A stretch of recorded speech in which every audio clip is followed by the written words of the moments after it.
There is a podcast about an island in the North Atlantic where people have been looking for an incredible treasure for more than 200 years.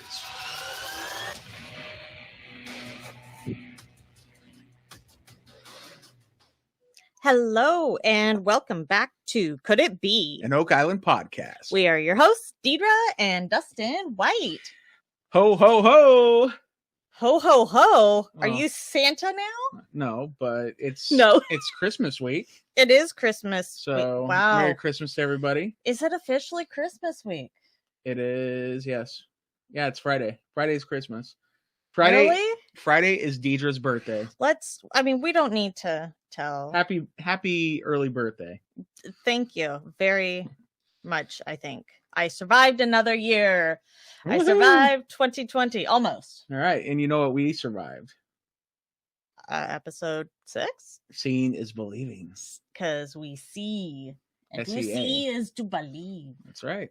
So we had an episode of The Curse of Oak Island Naturally. this past week, and it was pretty fun, as usual. As always. We had a lot of cool stuff happening in it. We had some sonar skins. We had drilling. We had metal detecting. A little bit of this, a little bit of that. It was what's the word? A bric-a-brac? A mismatch? A little bit of everything? That's all I got. A little bit of this, a little bit of that. Yes. Mm-hmm. Yes. Yep. And we got to go on field trips. We got to do all sorts of stuff. So where do you want to start with this episode of The Curse of Oak Island? Well, let's see here. We got very little time in the money pit. We visited there twice this episode, but I feel like, why don't we just knock out the money pit? All right. So who's hanging out at the money pit? I know we have Charles, of course. Mm-hmm. He likes the money pit. Charles, Terry. Is he like, helping, or is he like pushing them further away? I don't know. Considering that his is, was the closest that in RF1 to the potential location. And I don't know. Like, I think, Rick's out there, right? Well, yeah, it's Rick. And he's talking to him about where they're drilling at that moment, what the choice sausage is saying to him. Yes. Right? And what they're getting up is just like, it's backfill. No big deal, right? Yeah, Terry's not impressed. Yeah, Terry's not impressed. What depth are they at the beginning of this? Do you remember? Well, yeah, so Terry's telling them they're at, like, the sausage they're looking at is 108 to 128. Yeah. Right? Mm-hmm. And this particular hole is not going to end till, like, 179, 150. That's their target depth. But the most interesting stuff is probably going to be 175. Did I get that right? Yeah. Mm-hmm. And until they get there, it's just all backfill. So it's like meh. Yeah. So it's no big deal. And then, but Rick does ask them, like, hey, where should the next one be? Mm-hmm. Is that later on in the episode? Is that like the second part of the because I'm looking here at my handy dandy notes, and Terry, I'm looking at your handy dandy notes too. You cheater. So I think I've got some numbers mixed up because they were just throwing numbers all over the place. Because they're talking about an opening in the middle of the money pit or a break in the bedrock around 220, 215. Mm-hmm. Which makes sense, right? Because Steve wants to dig a giant hole down to 230. So 220 encompasses in there. I feel like that would be a normal range then if there's a break in the bedrock. Mm-hmm. So maybe what I actually meant is 179, 190 is where they're feeling there might be some interest. That's the point of interest. Mm-hmm. Okay. And they were actually going down past 200 feet. Okay. Mm-hmm. All right, so then Rick asks them if they were to consider a larger dig, where would they put it? And Terry says, I would put it over on the eastern side, here where where we get to deeper points, yes. Right? And he points just east of RF1. You know what I'm thinking to myself? I'm thinking to myself, I think that's kind of like right where Erin told them her Xbox spot was. Well, I wonder if that had anything to do with it, or if it was just completely random happenstance. It could be completely crazy random happenstance, but the RF1 was their caisson of choice because remember Steve whispered RF1 that's the one we like. And hers only ended up being 3 feet from there. And we got a lot of really great stuff out of RF1. We did.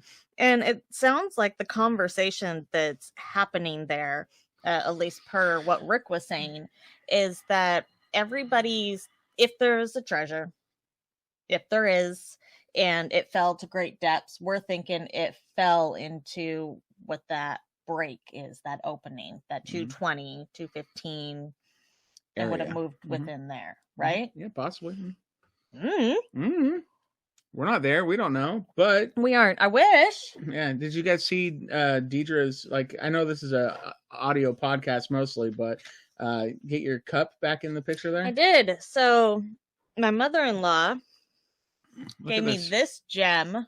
Look at this. It's a giant flamingo coffee cup. Yes, with a crown, just like me. That's like 16 to 20 ounces or so. It's a big one. It is. This is about an average Mama Jamma for me. So she likes a lot of coffee. It felt very fitting.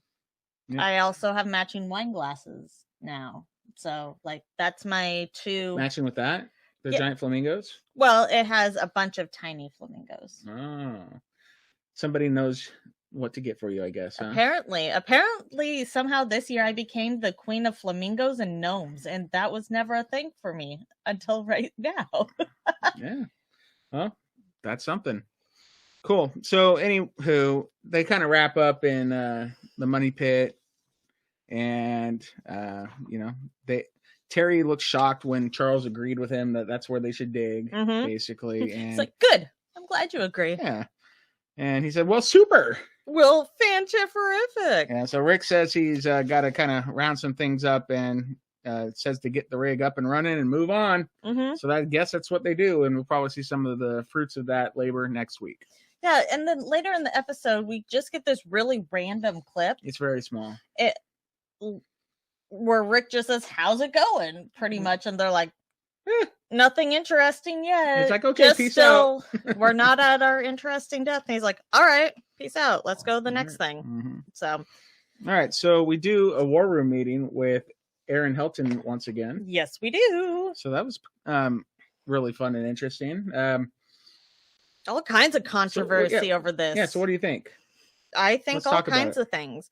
So I thought it was interesting that they ended up using the cross. Okay, let's back up here. So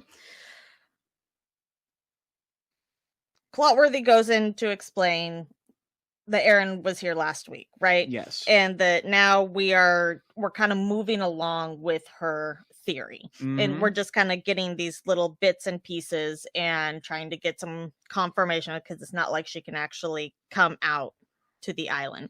And she's got this cute little 3D printed cross. Yes. And I was like, I kind of want one.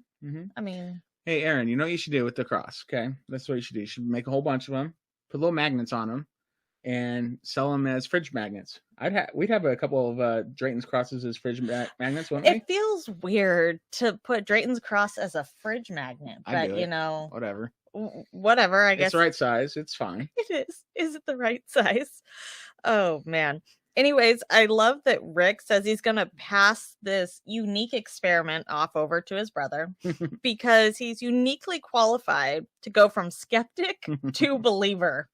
Morty's like, I'm not so sure about that characterization, but I'm certainly prepared to try. Oh my gosh, I'm stuttering today. Yeah, you're having a hard time. Yeah, he's prepared to try. Are you prepared to try? I'm prepared to try. Yeah. Okay, so Aaron explains that they're going to use the cross to draw some very particular angles, right? Sure. So first they're going to use, they've got a compass. They've got a square, and they're going to use it as a ruler or a straight edge, more or less, right? So they're going to draw lines across each of the sides of the cross, and then trying to mark the head and the hole in the middle. The square hole. The hole. Okay, what about it? And then we end up with a very symmetrical diamond, right? And she has him kind of continue the lines off of it. And Marty's got 3 papers in front of him. He's got the LiDAR, the satellite, the vector image, Yeah, the vector image with the angles, because if you look really close, I don't know if anybody caught that, but it shows exactly what angles it is that you're drawing off of the cross, right? Mm-hmm. So, I mean, it's more or less a protractor, which she does mention. But when you're looking at it, yeah, it's like a diamond shape, but it also looks eerily like a certain symbol, maybe like a Freemason symbol, like a compass and square. I'm just throwing it out there. Yeah, if you look at it when the angles are drawn, when the lines are connected, and when the cross is removed, yes, it looks like a compass and a square. Absolutely. Yes. And then she has him take the paper, lay it over the 2 anchor points, and then they're looking at where the old stone triangle came into place. Before you get to that, I mean, okay. If I'm looking at a cross, any cross. Yes. Any cross. Like, I'm going to get about the same shape. Yes. But depending on the length of, say, like the arms, you know, your angles. Yeah, I mean, that's true. It's just like, I don't know. It's not like super like blowing my mind, personally. No, but it is a perfect example of something that is perfectly ordinary in sight that you may have, that could be providing these particular angles. Because even if with the cross, let's say you were using a bigger map or a smaller map, because I've seen that come up a lot, you know, how would it land exactly? It doesn't matter the size of the cross. If the cross is what the proportions are, you're always going to get the same angles. I feel that. For example, Nolan's cross. Well, if the arms and head and feet are all going to be the same proportionately, no matter what, you're going to get the same angles. So the cross is a cross that's going to lead into some kind of geometry. And it could come down to what the orientation of like Nolan's cross is, right? Sure. Maybe you're doing something like that and drawing those angles off of there. It doesn't mean necessarily that the lead cross is exactly what you're looking for. It's just, I don't know. It just seems really convenient that they're, you know, they use the lead cross for this, and it's just one random artifact found on Oak Island out of, you know, hundreds of other random artifacts, and it just has a, you know, a really interesting shape. And it, you know, we think that this thing's super important. I think it is, but I mean, it was just found on the beach, you know. It's just like, I don't know. It's something that would be, say, passed around through generations. Maybe it's one of those things that is passed down to, you know, particular people. Sure. But we also know that there was another one like it, right? That was found nearby, New Brunswick, maybe. Sure. When we spoke with, those kind of things have kind of been found, you know, a lot of places. But they were eerily close to each other, and that they were going to be studied together. It'd be very interesting to know if both of those crosses actually came from the same place. But what I was more or less getting at is it's a tool in plain sight, and the angles are going to be the same no matter what. And so when they overlaid it on the map, they put it upside down. And that seems weird to me too, because like, why wouldn't the cross be right, you know, with the top pointing north? You know, like, to me that would make more sense. You know, for just regular thinking of the time period. You know, like, hey, if we want to orient something to something, I mean, we might as well make it easy for them and have the top of the cross be north. But I mean, you know, I have no idea. It's just thoughts I had while watching the show. No, I think it's a really good point and something that should be brought up. But we also have Nolan's cross, which could be a symbol of it, you know, in its own proportionate way. But I was also thinking about the stone triangle, and as I was looking at pictures of it, you know, it's like a cross in the middle that would have been upside down proportionately. Almost looks like a boat stone. Yeah, but it's got like the cross in the middle, and then you have lines going from, you know, so you've got like the triangles at the top, and then we've always assumed that it's more rounded, the lines that come through the bottom. But if they were, you know, one rock to the right or left, it'd be a straighter line. And really it would look like you're drawing lines from the arms to the head and then from the arms to the feet of the upside down stone triangle. I don't know. I could be way off here, but it's possible. We don't know because it's gone. Sad. It is sad. I think I don't know that necessarily the cross itself is the key, but it's a perfect example of maybe a cross being important. Oh yeah, we know crosses are important. For me, it's just like that cross. Like I don't know, like it's just one artifact, and it's luck that they found it. Then because if it's the key to everything, how lucky is it they found it? Yeah, I mean that's like they're the lucky.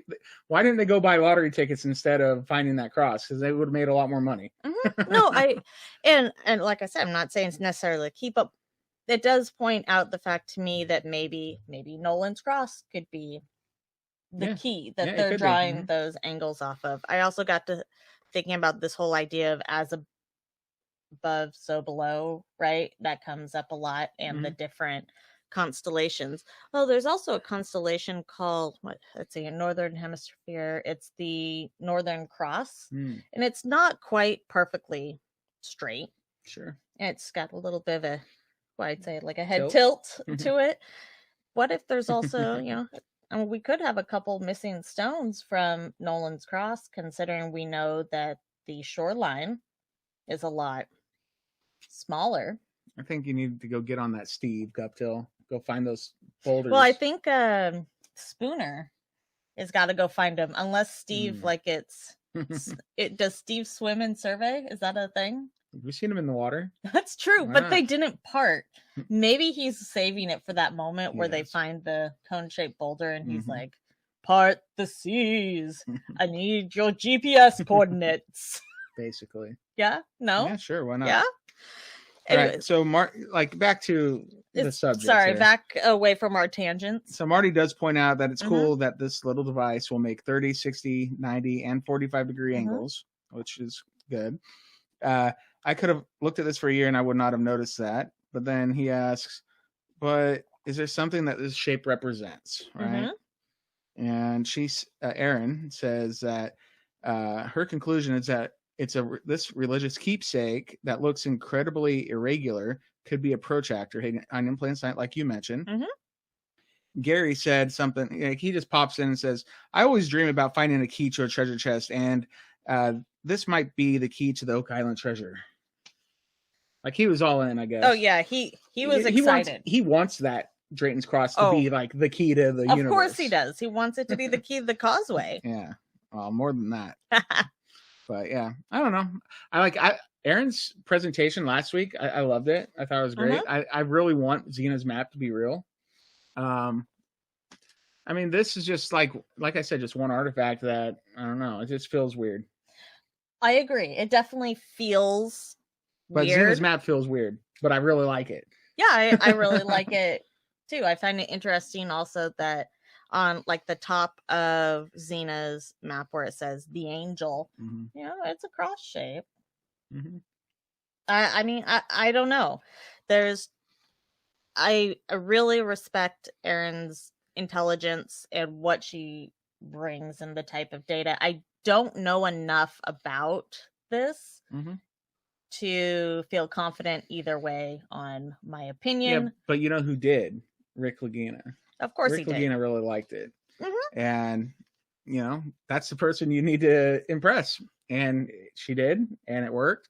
And he said, you find an X, we're going to get to the bottom of it. And so that's what it all boils down to, right? Well, and that's good because literally we need more X's because we need to find this stuff, right?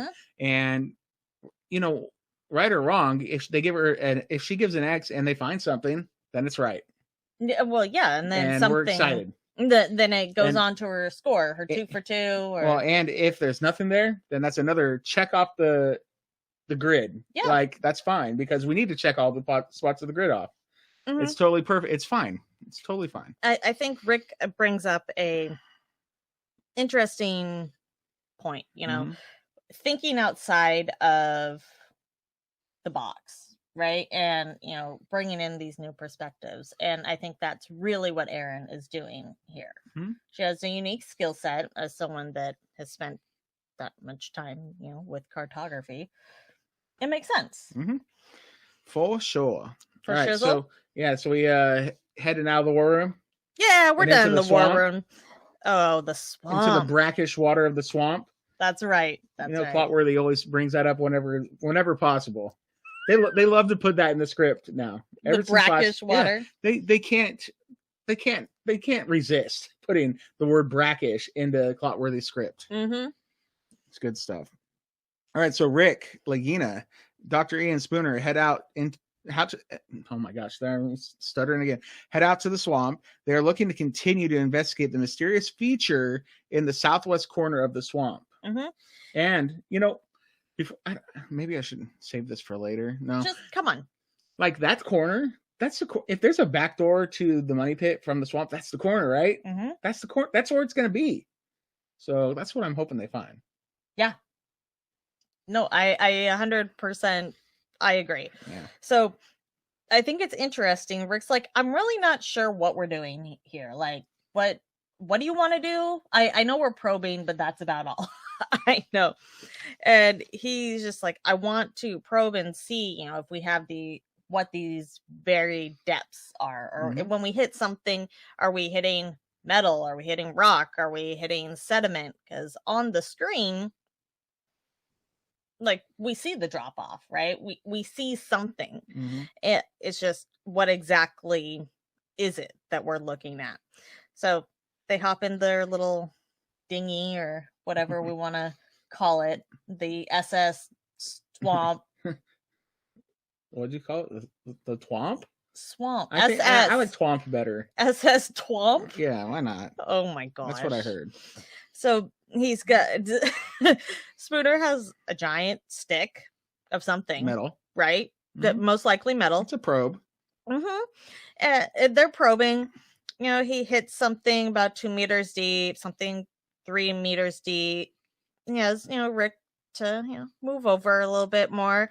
And they get a hit on a hard surface, most likely rock. And it's not very deep. No. Well, compared to, like, he's just like, bloop, bloop, Dink, dink, dink. What? Dink, dink, dink. Right?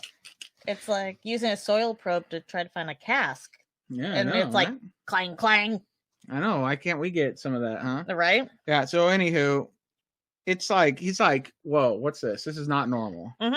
And it appears much larger than this area, whatever, because they do it a lot. They kind of map out the whatever this anomaly is. Mm-hmm.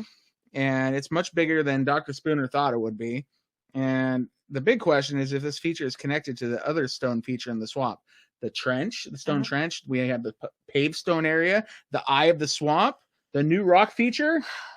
Stones, they're everywhere. They're everywhere. They're everywhere. It's kind of crazy. I'm almost kind of surprised Steve Gupta wasn't there finding these rocks, but whatevs. Oh, no, they weren't on the wash table. So he's the rock whisperer. The rock whisperer? I want someone to put giant googly eyes on like one of the cone boulders and maybe the headstone on Nolan's cross. That might be. You want to deface Nolan's cross? No, I'm not deface. Googly eyes, just they rest. You could color in beach balls and set them on top. No, I don't think that's a good idea. Whatever, you're no fun. Yeah. Anyways, they're excited. No fun, but whatever. And it's really interesting. So you've got this paved area, and all of a sudden, like a 3 meter drop off. Like that's pretty significant. Mm-hmm. It is, and I mean, they obviously are very intrigued by this revelation. And like, so how this little portion wraps up, right, is they do a phone call with Marty. And Marty's like, we've drained the swamp. Why didn't we see this stuff? We've drained the swamp twice. How did we miss this? Haven't they drained it more than twice? Well, he specifically says twice. In this last year, they had to drain it twice because of, like it filled back up. Yeah, I mean, it's just like, for real?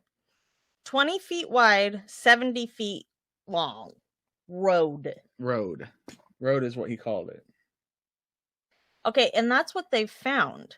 But there's a lot left to be explored. That it doesn't go further into the bay, the cove area.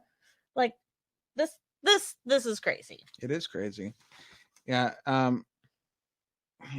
don't know. It's just nuts. And then Spooner says that there's about 15 inches of sediment on top. Centimeters, but yes. Did I say? Oh, I said inches. Centimeters. Yeah. So I'm thinking like, oh, that's not good. Because he says that every 10 is 100 years, right? So that's only 150 years. Like yes. I'm wanting 300 years. I want 30 inches of sediment on there, or maybe some of it got washed away. I don't know. Well, you also have to think about the fact that there's now a road that goes across there, and they've done a lot of work. They've drained it, refilled it, smoothed it out. We have all those planks they put over it all the time, mushing things around. There's so many reasons that it would be disturbed. Unlike that trench area, they're thinking most likely it hasn't been disturbed since it was originally dug. Yeah. Right? Yeah. I feel like that's an area, that corner of the swamp, especially with the road coming in, that would change things. For sure. So don't be worried. It's still like I wanted more, but I'll take what I got. I'll take what we got. Well, you can't just add extra sediment because you want there to be more. Rick calls the swamp the keeper of secrets. Wrong. That's Charles Barkhouse, Rick Laguna. You know the keeper of secrets. That's right. All right. So we head on over from the swamp to the Oak Island Interpretive Center. Yes. Tony, Dr. Spooner, Rick, Marty, Alex, they're chatting. Of course they're chatting. They're discussing, actually, the further investigation of the rock feature from the swamp we just came to. But because they've got to wait on permits and all the fun stuff, that's probably taking longer because of COVID. Remember Laird said, it don't take that long. That's fine. Yeah, he also didn't have COVID to work with. That's true. So they're like, we need to go out and like check these areas out. And Tony's like, hey, I got a boat. Yeah, and Dr. Spooner, he brings up a really good point. If you're changing what the shore of the island looked like then, right? Because there's so much saying that, yes, this was potentially open to the sea at that time. If the shore is different, if the road's not there, if it's not dammed off, that means your depths are going to be different. Where the beginning of your piers or your wharfs, they're going to be out further. Yep.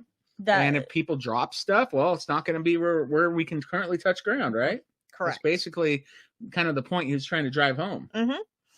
So they're looking to project out for the 1600 shoreline and then even out to a 1200 shoreline. Like, I'm impressed. I'm very impressed. Me too. Hey, so is it just me, or are we seeing a lot of Tony this season? We are, because Tony's the man, and he goes in water. Man, how much more of Tony are we going to see this season, you think? I don't know, but we're going to see him on Tuesday. Are we? Yeah. Why? Why? Tell people. Should I tell them that Tony is going to join us for our pregame on Tuesday? What? Yeah, he just gave us we're good to go. So we can now tell you that Tony's going to join us on Tuesday. 5 p.m. Pacific. Yep. 8 p.m. Eastern before the Curse of Oak Island airs on the East Coast. So I'm really excited to get to chat with him again. As you guys know, we interviewed him in the past and he gave us all sorts of really good information. And he's an awesome dude. He's so knowledgeable. He is so cool. Yeah, he's a blast. He's an absolute blast. Yeah, so Tony will be here, so you better be here. Our Facebook page, go to facebook.com/OakIslandPodcast on Tuesday at 5 p.m. Pacific, 8 p.m. Eastern, and you can chat with Tony too. He's a top pocket find, if you will. Yeah. So something else while we're talking about schedules for whatever, there is a drilling down coming up on January 5th. It's still a couple weeks out, but on January 5th, that means our Oak Island pregame will be 1 hour earlier. Correct. So, but we'll keep you up to date on that. Oh yeah, of course. All right, go for it. What else we got? Well, we're off that tangent, the Tony tangent. The Tony tangent. Yeah. Okay, so they're at the interpretive center. Everybody's excited about this idea of scanning it and being able to figure out where the shoreline was and really get some context. Something that I was just saying is even looking to see if that structure, would continue out into the water. Like I don't know.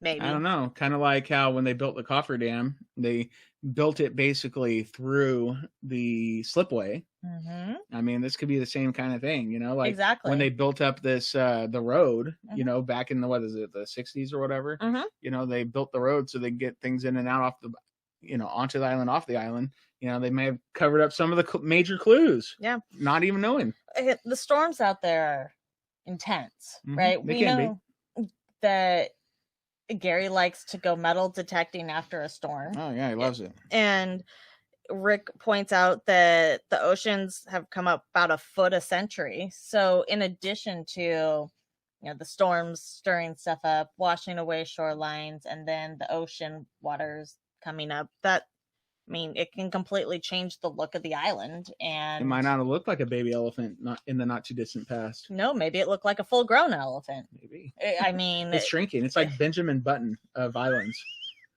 I've never seen Benjamin Button, but that's what it is. It's literally the fountain of youth. It's a fountain of youth. It's just, it's shrinking. It's going backwards. Oh my gosh, that's why Charles has been there for 400 years. He's like legit, that's been the part of the shtick. I thought it was the Philosopher's Stone keeping him. It's just the fountain of youth. The brackish water. The brackish water. That's why Rick had an extra spring in his step this year. He took a sip. Imagine if he took a gulp. Imagine if he fills a water bottle with that thing. I bet you they have all drank so much of that brackish swamp water that they've got to be immune to everything. Yeah, pretty much. Ew. Yeah. Anyways, Marty tells him to take the young guy with him, referring to Alex, and it made me laugh because Alex has gray hair. Alex I don't know if he's a young guy anymore. Yeah, I know. No, he's my age. He's your age. You're the young whippersnapper still until Friday on your birthday. Then you get old. No offense. Love you.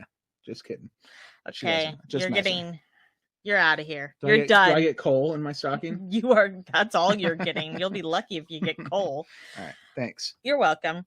Okay. So we move on from here and head over to lot 15. Lot 15, baby. Yeah. What's going on in lot 15? Whoa. You are a little too excited. So Rick and Doug join Gary and Steve at the east side of the swamp.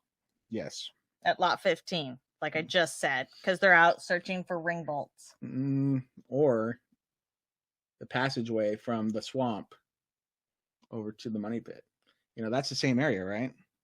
What? The back door.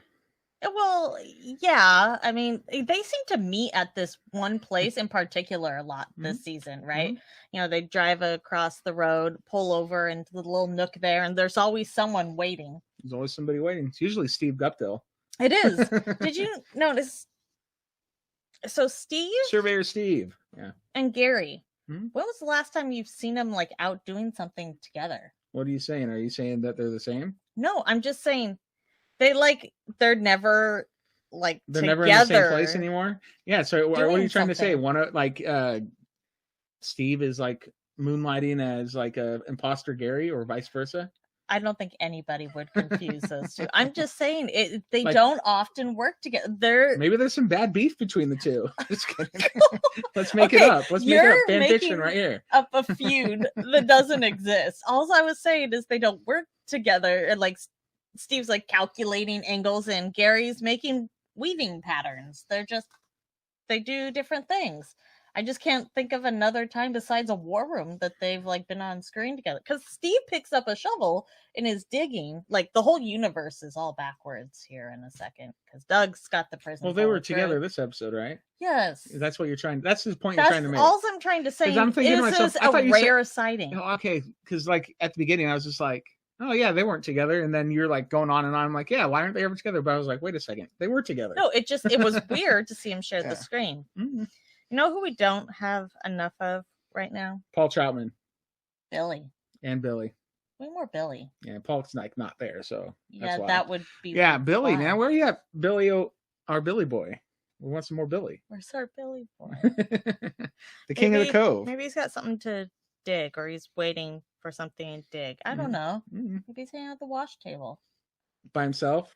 That's it. No, he has his workers there, remember? I know. And so he's just hanging out with his workers, keeping them employed during the pandemic. He's a hero.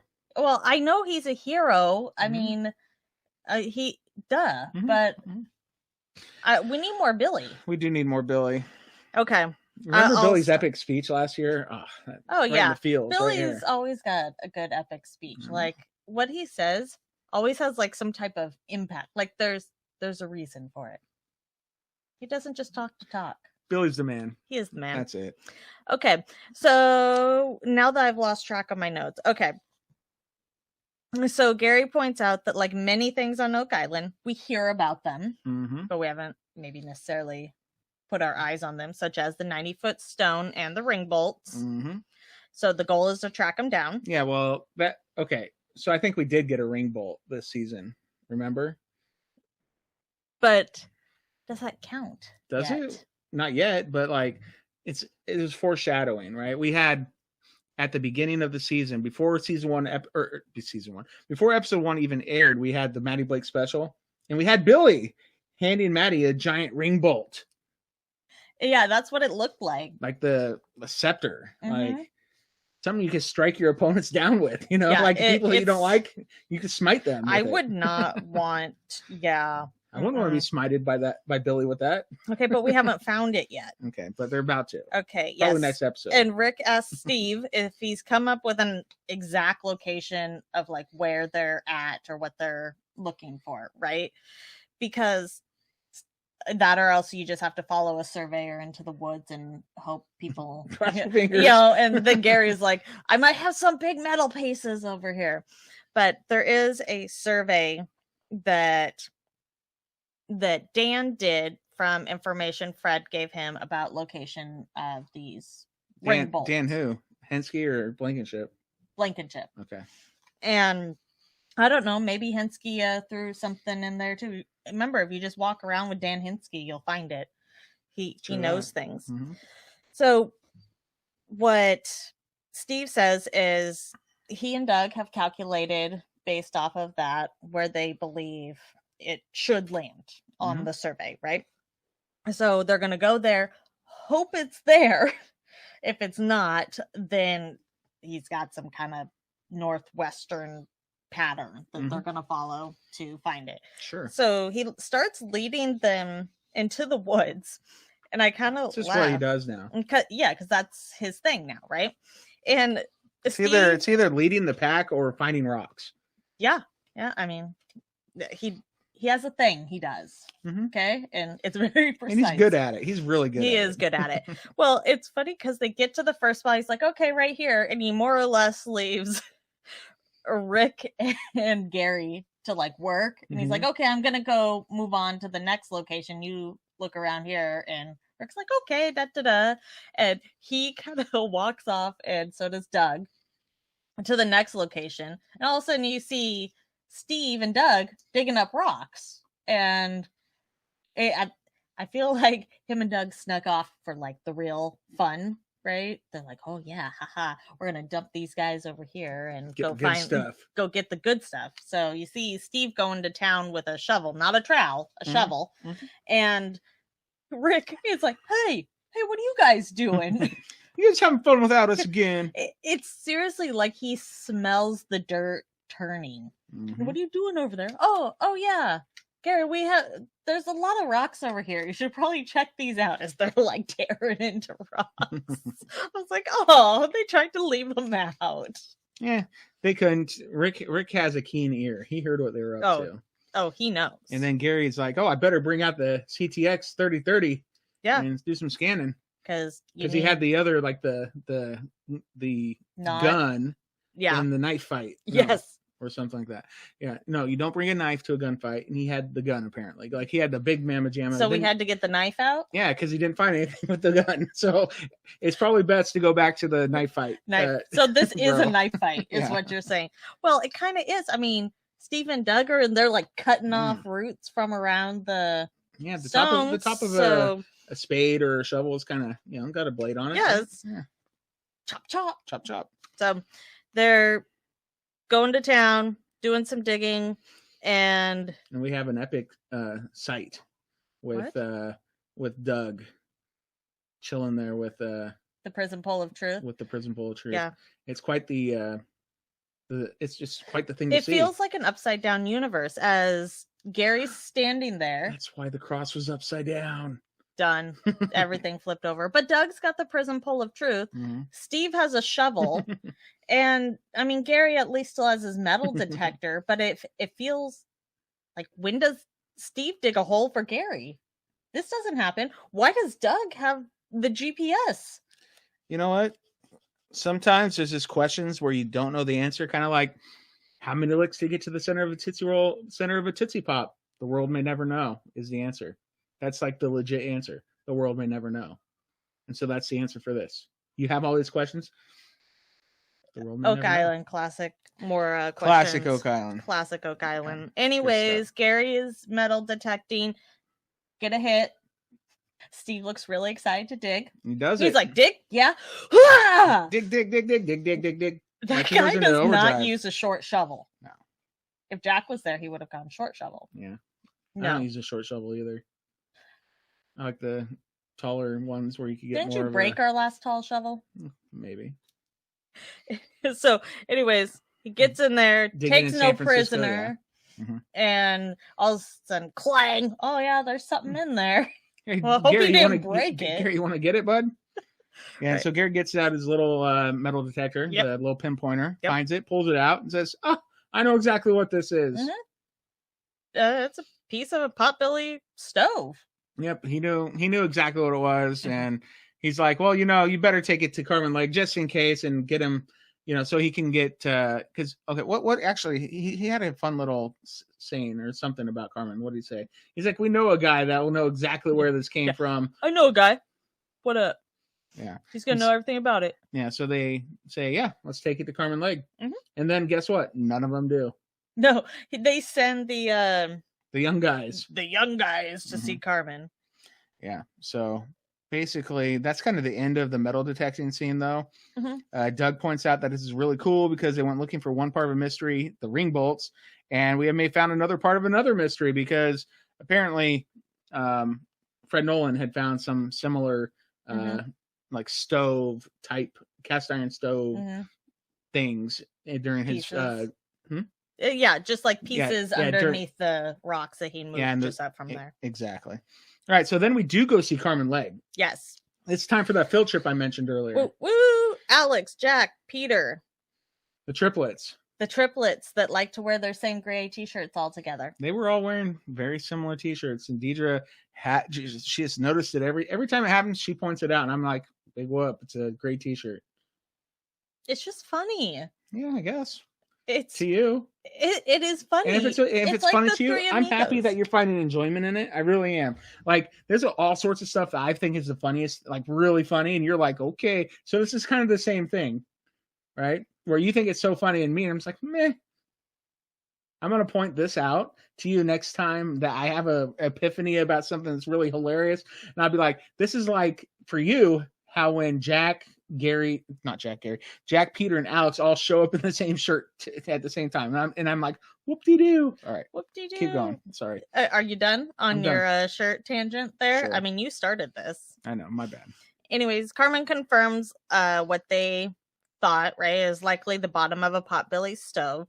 And he said, you'd open it up as like a draft door. It's something you'd find on a boat, probably in an enclosure. They put off great heat. Makes perfect sense, right? I grew up with a wood stove in my house. Obviously, it was bigger than a small potbelly stove. Whew! You can just like roast yourself right on out of there. When I was a young teenager, the house we lived in had a wood stove for or those heat, pellet stoves. Yeah. Whew.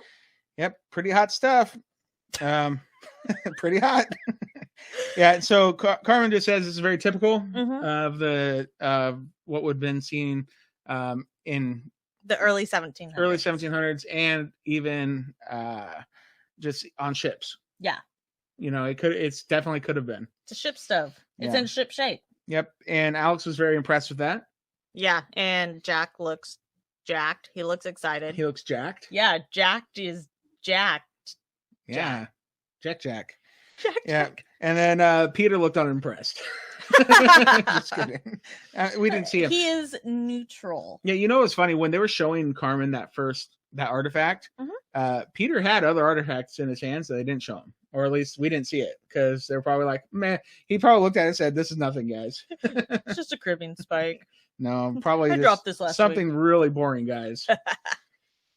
Okay. So yeah, then that's kind of it. And then what? We get out on a boat. Yeah, we get to go back to see our friend Tony, loading everybody up. Back at the Nolan property. Yeah, so they meet up at Tom Nolan's dock. Yeah, which is on the north side of the property. So it's Alex and Dr. Spooner, and of course they're giving us the rundown again of what they're doing. Yes. I'm raising my hand because I want to interject. You know, it's really rich of me earlier to say, why is the cross upside down and why not is it not pointing north for Aaron's theory? When I'm just thinking to myself, well, Nolan's cross doesn't even point north.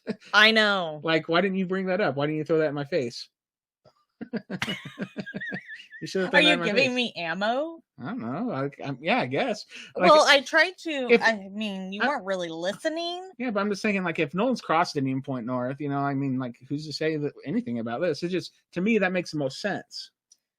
But okay, sorry, we're not even there anymore. My bad. Yeah, we are not there. I mean, we're at the Nolan property. Yeah. On the north side of the island. It's on the north side of the island, but in my head, I was saying to myself, oh, yeah, that's just north of Nolan's Cross. But then I was like, wait a second, Nolan's Cross isn't even pointing north. And that's what I was saying. Maybe you're using Nolan's Cross to use for those angles to... No, that's pointing at the Palace of Versailles. Yeah. And at the Temple Mount. So that's all I got. Yeah, I know all of these things, so but you still doesn't have to point north. I didn't say it had to. I know, but I'm just saying, like, I'm coming to, like, I'm going full circle for myself, and I'm giving myself some peace, like, thinking about all this stuff. So let me have my peace. You can have your peace in pieces. Okay, so like I was saying, they're reiterating for us what it is they're doing. They're getting on a boat. They're going to map the shoreline.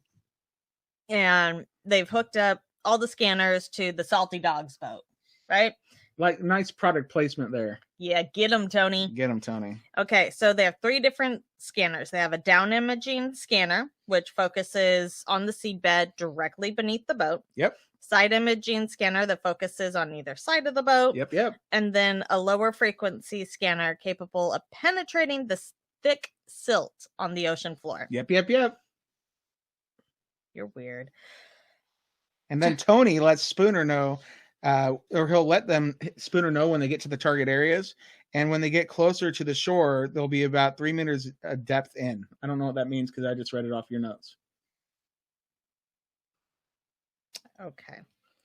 So Tony's going to let them know when they get to the target area. Okay? Perfect. Let's leave it there. Thank you, Tony.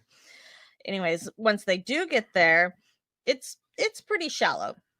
And they're not really getting a lot of hits, really kind of boring. So Spooner asks him to go out a little bit further, right? Yeah, so we've seen them do a lot of boat stuff in the past. Like, not a lot, because they don't, like, do it. They maybe hit it at least once a season, right? Like, get out on the boat and do some scanning. They do it at least once a season. Yeah, because like they did with the Cogs crew last year, or was that the year before? Remember? I'm trying to remember. Yeah. If it was last year. It's just funny. Like, I'm wondering if this is just some new technology that they've never applied before, or if they just tried some different areas that, like Spooner was saying, go out a little bit further. I don't know. Well, when they were doing it with Cogs, we saw what potentially were the ice holes or the vents. That's your favorite thing. Ice holes. And it could be that they received this data, but we're also literally looking at it with a different set of eyes, and new, fresh data, because things are always changing. If we're looking for something different, then we're going to gather different types of data, right? So the information they got from COGS, yeah, I'm sure it's useful, and it's probably going to line up with much of what they scan. It's kind of a, what do I want to say, a confirmation. But then now we have Spooner on the team, which, whole new lens, whole different, he sees it differently than everybody else. And I think that's important. It is important. Yeah, Spooner has been an amazing addition to the team. Oh my gosh. Hitting it out of the park. He's exactly what they needed. Just saying. Yeah. Anywho. All right. So? When they are at a target area, I'm looking at the drone images and I'm like, wait, they haven't quite made it to the swamp yet. They're still kind of on that northern edge. Yeah, I think they say at one point they're north of the boulderless beach. Just right in that area, not too far from where one of the anchors stones. Yeah, it looked like they were like at least, I don't know, 100 feet, maybe more from the shore.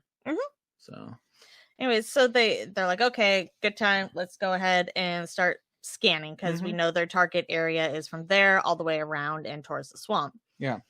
And they get something very interesting. Yep. Spooner said he's never seen anything like it. Tony's, stoked. He's ready to jump out of the boat and dive on it right there. I thought he was. Hey, I'll be right back, guys. I'm going to take a look. Yeah, he is so excited. Yeah. I really thought he was going to dive on it right there. Like, well, the thing they saw, Alex thought it looked like it looked flat, and then suddenly there's like a tower in the sonar imagery. And so Tony points out that nothing like that sticks up out of the silt in the middle of nowhere for no reason. And he points out that they're, like I said, like right off the boulderless beach. Spooner is like, yo, this area was used by a lot of people. Okay, maybe not yo, right? Yeah, I was going to say, I don't think Spooner's a yo. What if he is? You don't know him. I know enough to know he's not a yoer.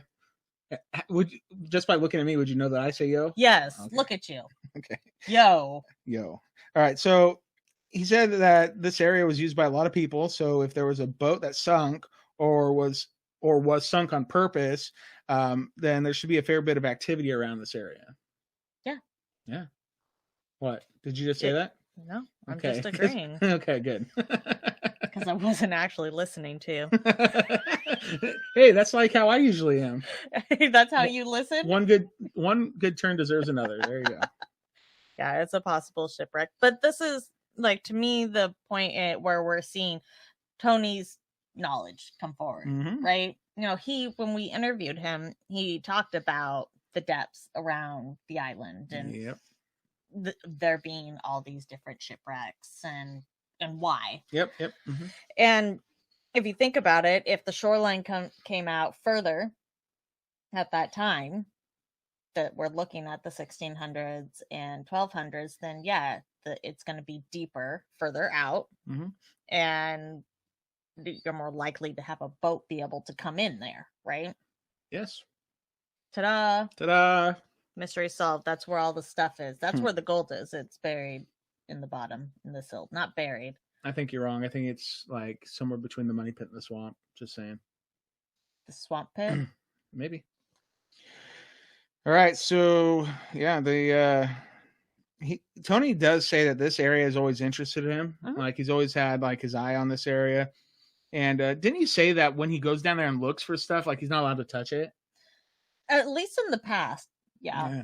So, I mean, that's got to be frustrating. Like, for someone that wants to go down there and just, like, get a good look at things and, I don't know. Because I know they don't want it, like...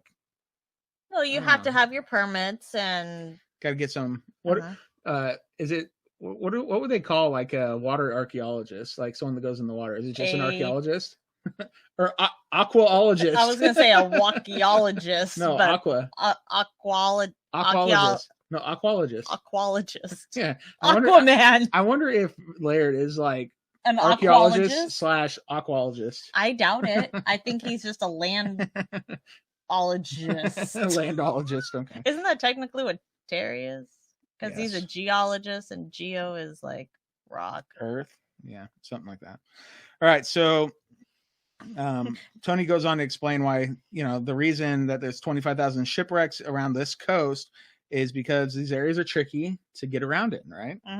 And so they could be looking at something that was a wreck. And there could be more of them. Could it be that maybe there was lots of shipwrecks? Just saying, there was a couple of really good could it be's in this episode there too. Was. Just saying. All right, what else we got? What did Spooner say?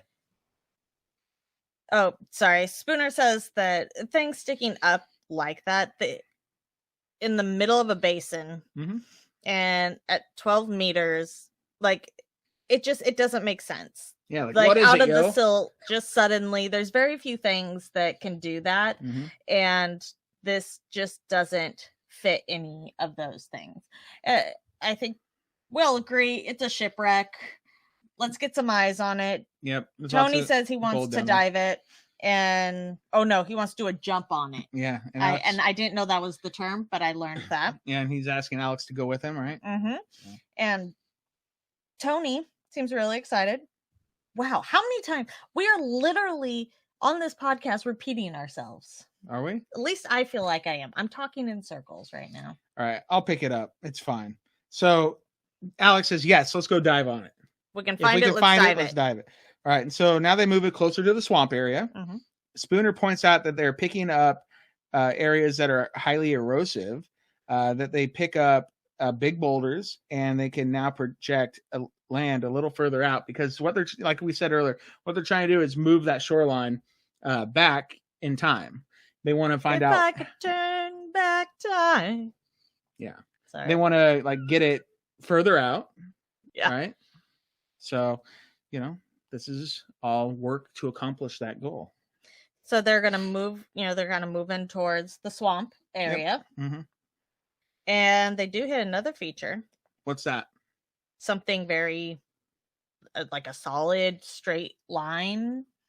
Yeah, it was weird. Like, it almost looked like, I don't know. There's all this red on the sonar. Then there's this big gap of blue, and then there's a bunch of red.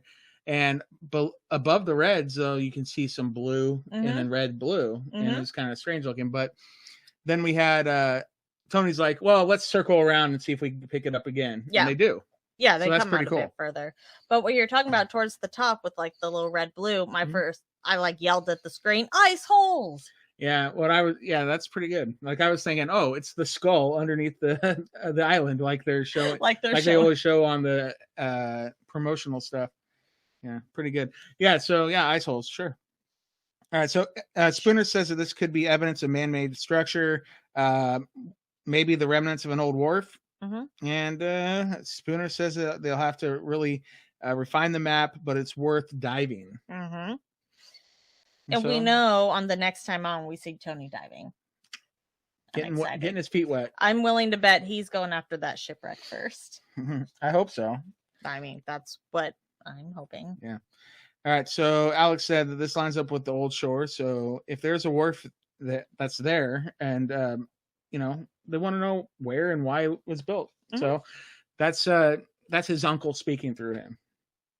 And he's speaking for himself, but I would hope so. That's really something that his uncle would be like, yes, we need the who, we need the how, we need the why. I don't care as much about the treasure. I just he wants the who, the what, the where, the why. He wants the W's. Yeah. All right. So let's go report our findings. Yep. They go to a debriefing at the interpretive center again. We tend to do that. Yeah. It's like the debriefing center. It's not the interpretive center. It's a debriefing center. When we say interpretive center, I think of an interpretive dance studio. And I think now going forward that all findings should be presented in interpretive dance. What is interpretive dance? It's it's interpretive. Interpretive to what? Who's interpreting? You're interpreting your message through movement, through the body. And what does it look like? Is it just spastic moves? No, you wouldn't understand. So there's this movie that I watched. It's from the late 80s. I think it's called Can't Buy Me Love, right? And this guy, I think he learns an interpretive dance off of PBS, and it's or maybe it's I don't know, but that's what I think of when I hear of interpretive dance and the way he danced on that movie. Then, just saying. Wow. I want to see Tony pretending to be a boat, and he's then he's wrecked, and then he's like, I'm underwater, and like it's kind of like charades. Now I get it.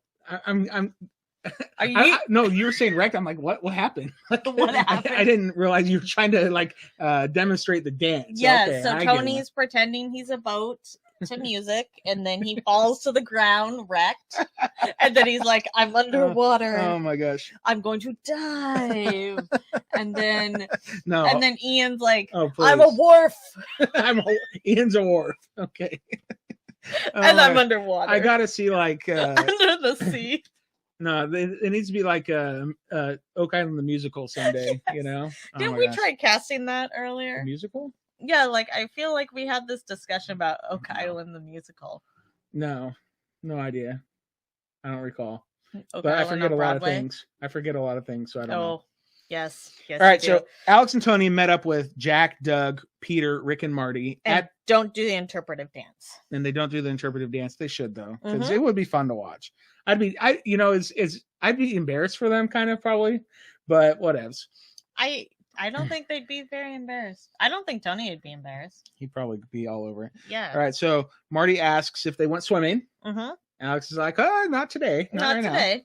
Now. Yeah. They explain, what they did out there with the sonar and the results. Mm-hmm. And so I think ultimately they were impressed, right? Yeah, everybody's impressed. I mean, they tell them everything we just talked about. Basically. So it's kind of weird to say it all again. Yeah, it's a recap of what we just recapped. Yeah. So they're all happy. The end. They do talk about the linear feature, the wharf. Mm-hmm. Tony said it was about an 8-foot by 8-foot section. Yeah, that's like a square. I know. Not a rectangle. The thing we saw was like a rectangle. I think they're talking about two different things. Because remember, just on the other side of the road, like in the swamp, there's like a square pad or something. Yeah, that's what I thought they were talking about, and not the like. You mean the thing that Spooner and Rick were looking at? No, because that was bigger. That was like 20 by 70. No. I think there was another one. I don't know. It was a little confusing. Are you just putting pads in random places? No. Maybe. No. I definitely saw an 8x8 though. I did. Anywho, Spooner's like, yeah, we're just going to try to figure out, we're going to really try to dial in that shoreline, how it would look in 1600, 1200, because if we really dated that paved area to 1200, that means we need to find out what the shoreline looked like at that time period. Well, yeah, and it'll be really interesting when they're able to date the new paved area in that southeast. Mm-hmm. Yeah, in the southeast corner, because if it ends up dating back to the other paved area, it's kind of bananas. And they're saying it's like a straight line headed towards the Lot 15 feature. There's stones everywhere. Like rock and roll, man. Woo! Yeah, so eyes and fins on the ground, Marty says. Well, because that's what Rick usually says. Mm-hmm. Eyes and fins down. No, boots and fins.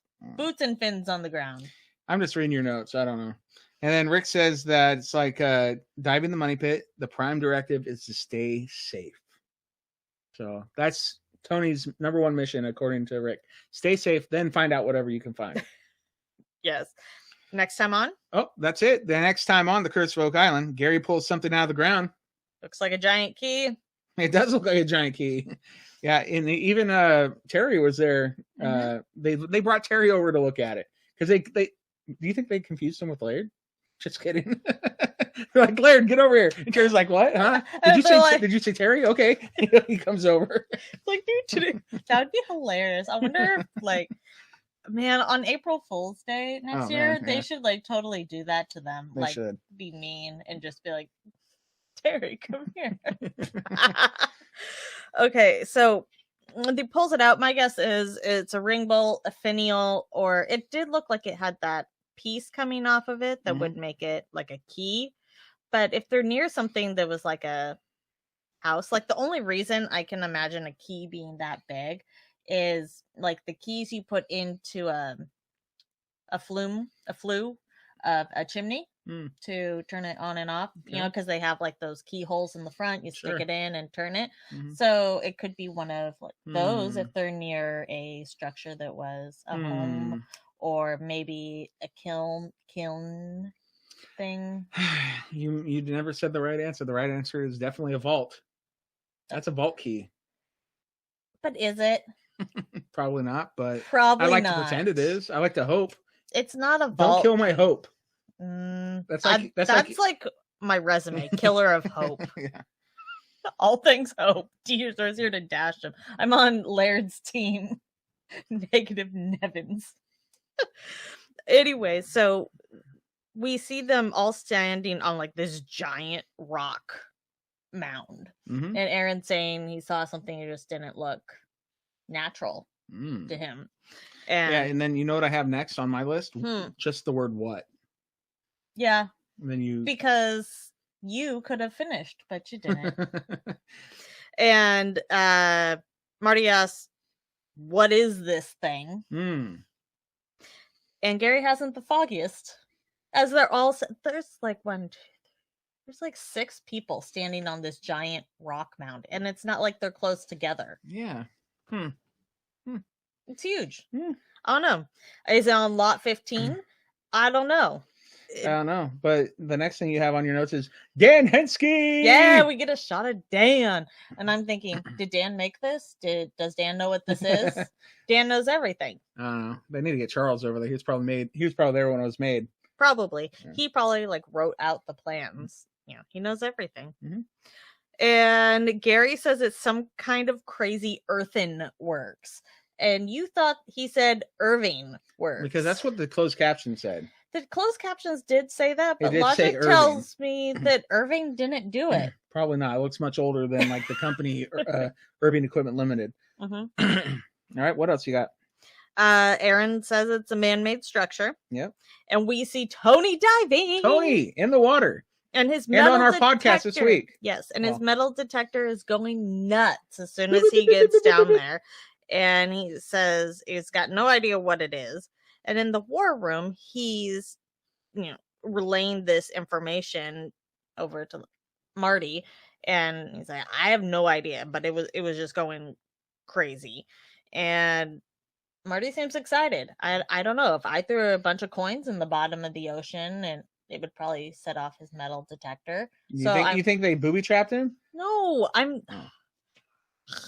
You're thinking people threw coins in? No, I'm saying that is a thing that would happen. Like the metal detector would go crazy. So maybe it's a bunch of like ancient coins or ancient aliens. Another Robert Clotworthy thing. Why would that make the metal detector? You were off your rocker today. Like it's because I didn't do my own notes. Never again will I share my notes with you. No, I'm telling you that I will not. All right. So anyway, that's what's next time on the Curse of Oak Island. What's next for our podcast is on Tuesday at 5 p.m. Pacific, 8 p.m. Eastern. We'll have Tony Sampson on with us during our Oak Island pregame live stream. Woo woo! Whoop, whoop. I can't wait to talk to him. It's going to be a lot of fun. Also, one other fun thing that happened this week is there was an image making the rounds of Deidre's image that she made, right? Deidre made this awesome image, and someone blew it up into a poster and hung it in the town square to embarrass somebody, right? Yeah, I saw it on Instagram that a couple of our listeners brought it to.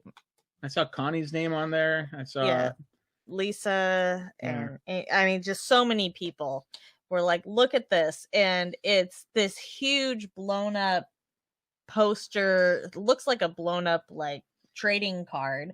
And it says superhero one, like on a bus stop or something. It looks like stuff. Alex is on a billboard, and that his sister did it to him as a prank. Yep.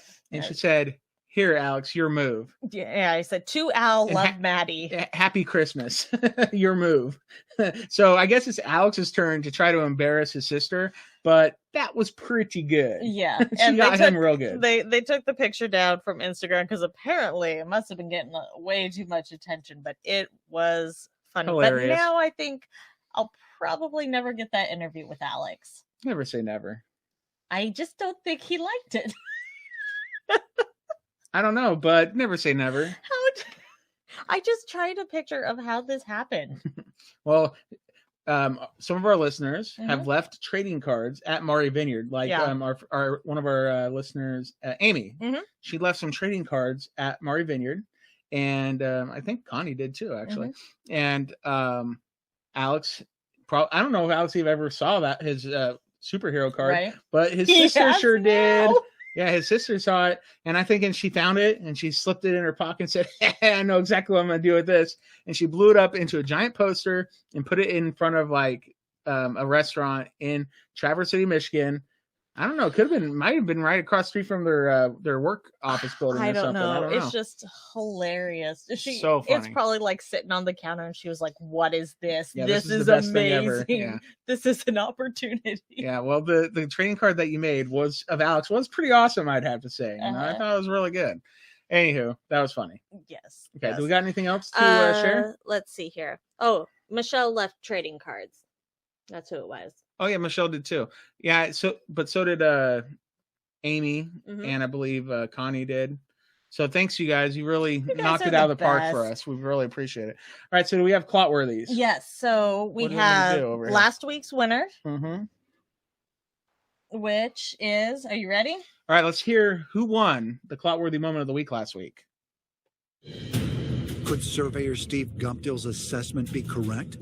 That this rock is in fact the West Anchor? As noted on a possible Templar map that is believed to be nearly 700 years old?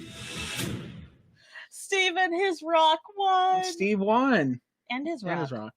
Yes, good job, Steve Guptill. You're the champ of Clotworthy moments this week. It's our first person Clotworthy moment. Yeah.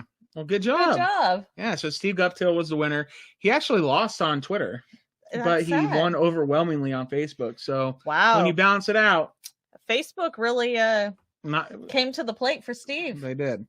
All right. So congratulations to Clotworthy and to Mr. Steve. Yes. What's this week's Clotworthy moments that they'll get to vote on? Okay. The first one is a ship stove dating to the early 1700s. A stove. A ship stove. All right. So that's it's no Steve. It's a stove. Yeah. Okay. Starts with letter S, right? True. And a T.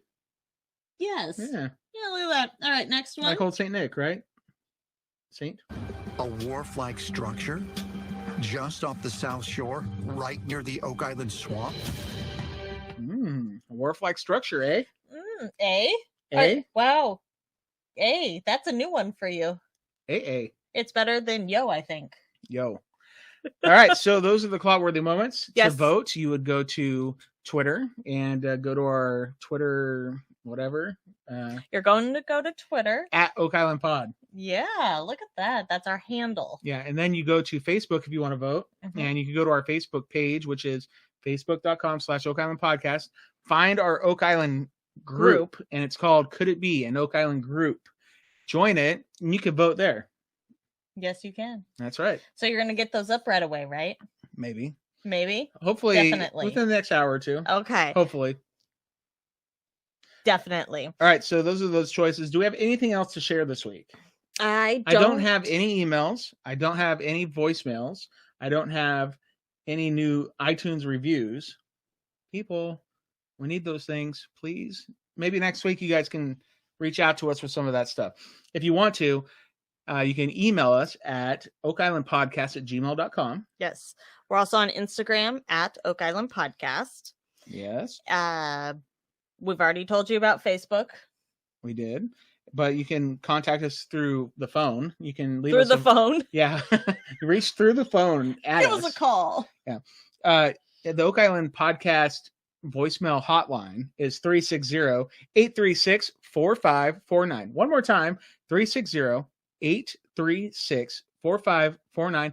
Call us, leave us a message, and if it's appropriate, hopefully we'll play it on the podcast for you. It'll be fun.